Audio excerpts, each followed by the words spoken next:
Assalamualaikum warahmatullahi wabarakatuh. Nama saya Tina Dewi Kurniawati, NIM A710180132.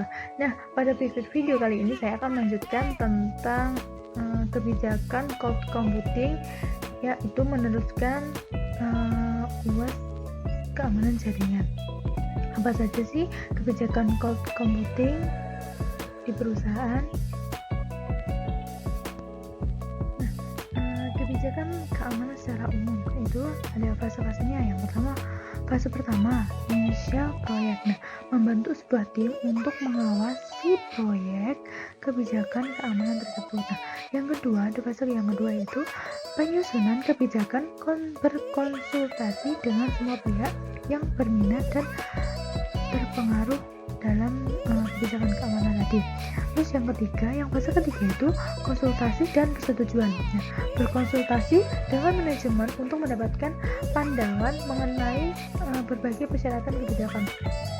Jadinya itu berkonsultasi agar mendapat persetujuan tentang nanti persyaratan kebijakan. Fase keempat itu ada kesadaran dan edukasi.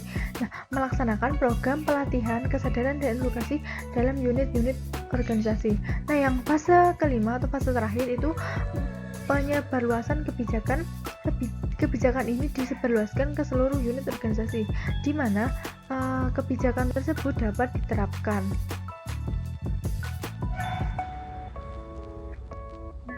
Selanjutnya itu mengenai kebijakan terhadap aset-aset yang dimiliki perusahaan cloud computing, yaitu ada yang pertama ada hardware. Itu kebijakannya dengan melakukan penyimpanan ke berbagai hardware seperti flash disk, memori, HP, laptop, dan lain sebagainya. Yang kedua, mengunci hardware untuk menjaga keamanannya. Aset yang kedua itu kan ada software.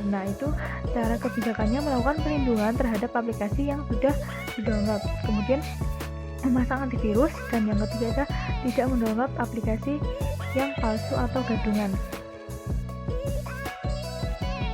Selanjutnya dari tadi ada software. Yang ketiga itu ada brandware, yaitu manusia. Ini yang dilakukan dengan melakukan seleksi terhadap karyawan dan menaruh pertanyaan saling menjaga kepercayaan antar atasan dan karyawan. Yang terakhir itu kan ada aset database. Cara kebijakannya menjaga kerahasiaan database dengan tidak menyebarluaskan database ke semua karyawan. Yang kedua, melakukan backup terhadap database yang ada pada perusahaan.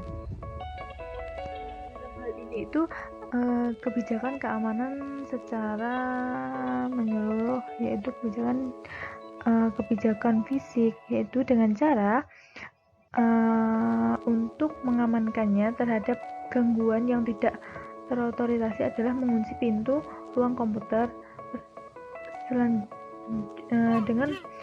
yang akan menghasilkan kunci-kunci lebih canggih, yaitu dibuka dengan cetakan telapak tangan dan cetakan suara serta kamera pengintai dan alat-alat penjaga keamanan. Jadinya itu membuat pengunci yang lebih canggih lagi dengan suara, dengan pengintai alat kamera, dan lain sebagainya.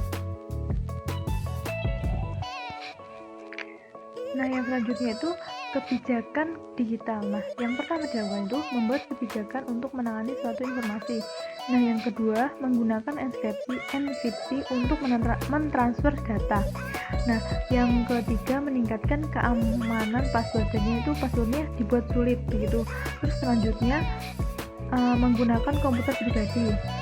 Yang selanjutnya, yang terakhir, meningkatkan kesadaran keamanan pada digital atau komputer. Itu kebijakan akses dan akses jenjang untuk pegawai. Yang dilakukan itu dengan membackup data secara berkala. Kemudian hindari menyimpan informasi positif pada cloud. Yang ketiga itu selalu waspada akan ancaman. Jika kita waspada akan ancaman, maka kita akan selalu membackup data-data yang kita miliki. Yang keempat itu menggunakan layanan cloud yang dapat mengenkripsi data. Yang terakhir itu menggunakan password yang kuat atau autentifikasi dua faktor. Itu passwordnya itu nanti terdiri misal udah ada pola, nanti masih menggunakan kunci layar muka, membukanya kayak gitu. Cukup sekian dari saya. Terima kasih. Apabila ada salah-salah kata, saya mohon maaf. Wassalamualaikum warahmatullahi wabarakatuh.